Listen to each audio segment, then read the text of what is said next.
fulfilled para kay Bianca Umali ang patuloy na pagtataguyod ng karapatan at kapakanan ng kabataan.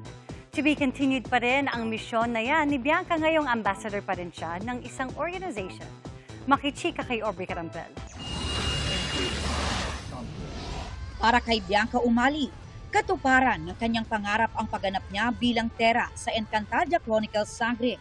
Sa isang message sa Little Bianca, ang pagtupad niya sa kanyang dream na maging warrior, hindi lang daw para sa kanyang sarili, kundi para rin sa mga naniniwala sa kanya. Isa pang dream fulfilled para sa Kapuso Prime Gem, ang patuloy na pagtataguyod ng karapatan at kapakanan ng mga bata. Misyon daw niya ito na nag-ugat sa kanyang personal na karanasan at pagmamalasakit na turo ng kanyang lola. Paano ko pa may extend yung pagmamahal na yun? At yun ay yung syempre, itulong mo na sa iba. Lalo doon sa mga walang source ng pagmamahal. Lalo doon sa mga, I guess somehow alam ko yung pakiramdam dahil maaga ako na ulila. Yung mga walang matatakbuhan. Yung mga naging kagaya ko noon na naghahanap ng sino ba yung poprotect at pagmamahal sa akin.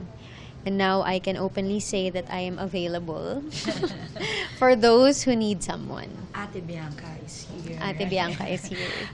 Muli siyang pumirma ng kontrata bilang ambassador ng World Vision Philippines. Nafulfill ko ngayon yung kahilingan ko at yung kagustuhan ko na may maiambag sa mundo. Hindi lang bilang artista, pero bilang tao at bilang mamamayang Pilipino.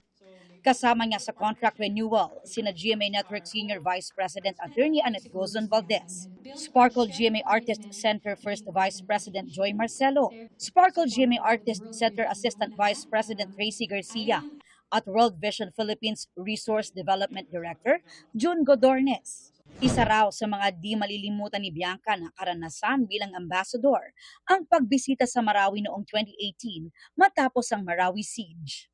That's how far and even further I'm willing to go for the children. Binibigay nila sa akin yung space na yun kung saan pwede akong maging ako.